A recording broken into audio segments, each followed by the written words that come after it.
Mataharinya juga lagi hangat banget setelah kita melewati hujan deras kemarin dari sore sampai malam.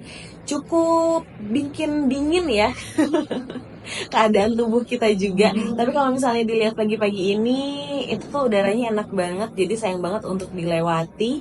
Tapi kenapa sih ada hujan, terus juga panas, atau bahkan lagi panas-panasnya terus tiba-tiba hujan? Ternyata pas aku baca-baca, ini aku ambil dari Volkatif juga, BMKG tuh bilang kalau misalnya Indonesia tuh lagi mengalami kemarau basah.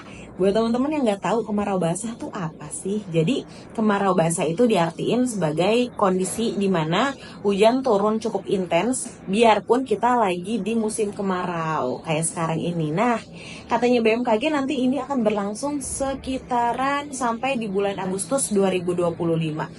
Jadi tuh ada beberapa hal yang mempengaruhi nih teman-teman Pro 2. Kayak misalnya adanya pergerakan angin di atmosfer, terus juga fenomena cuaca global kayak misalnya MGO, terus juga ada global Kelvin and Rossby, dan juga ada efek dari perubahan iklim, di mana laut yang semakin hangat jadi cepat nguapnya, dan itu bikin awan hujan lebih mudah juga buat terbentuk.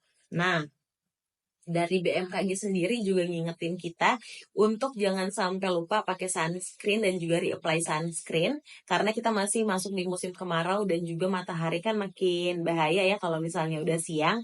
Terus juga jangan sampai lupa menjaga kecukupan cairan tubuh dan jangan sampai lupa untuk minum air putih yang cukup karena biar kita bisa menghindari dehidrasi dan tentunya juga siaga terhadap potensi banjir dan juga tanah longsor.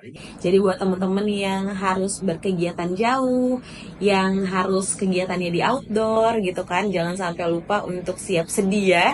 Biarpun lagi terik atau lagi panas gitu kan, lagi ada matahari, jangan sampai lupa untuk tetap bawa jas hujan atau payung biar kalau misalnya ada perubahan cuaca secara mendadak nggak pusing-pusing lagi.